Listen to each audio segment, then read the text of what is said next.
जय जगन्नाथ। लोक मैंने खांता दिव को पूछुना अखिया दिव को पूछुंट ये खाଇବା दिव किए अखिया दिव देवता किए तो आप जानते जे माता पिता होती खाଇବା दिव आउ जो मंदिर रे आमे मूर्ति मान को पूजा कर से केबे खाआंतिनी ताको पाखक आमे किंतु खाଇବା नहीं कर जाई थांती जे खाଇବା दिव ताको आमे केबे खाଇବା को दियंतिनी किंतु मंदिर को जतवे जाती अखिया दिव पाखक अखिया दिव न खाइले भी आमे ता पाखक नड़िया कदली धूप सिंदूर नहीं कर जाती छेना अनेक प्रकार खाଇବା भी नहीं कर जाती जो देवता खाआंतिनी। यही कथा भी शास्त्र लिखा जाइए जे माता पिता को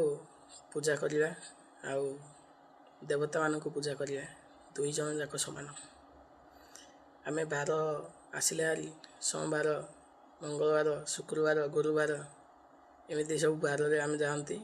जे कि मंदिर में खाया को दवाई भगवान को जो भगवान खाआंतिनी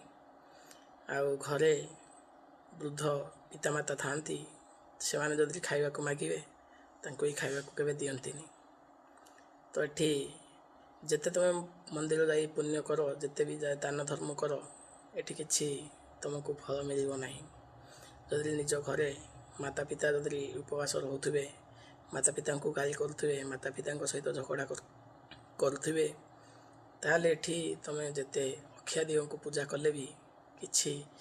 फल मिलिबो नाही। तो सेति भाई आपण निज घरे माता पिता को पूजा करंतु माता पिता भलरे देखाशुना करंतु खाଇବା दियंतु माता पिता को सम्मान दियंतु। तो ये कौन जानते तो माता पिता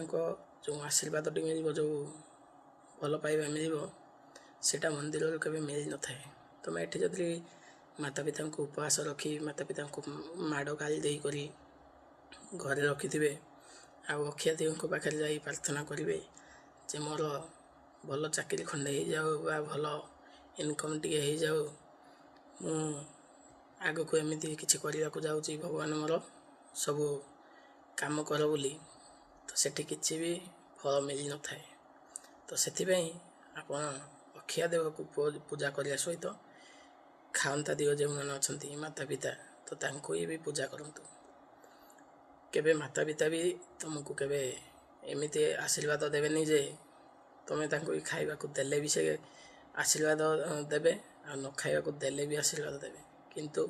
ताक मन जो कष्ट दुख थाए सेटा ही भगवान देखी था जे माता पिता को केते खुशी रे रखिज केते भल रे रखिज तो सेही दिनो ही तुमको कर्मर फल मिल थाए।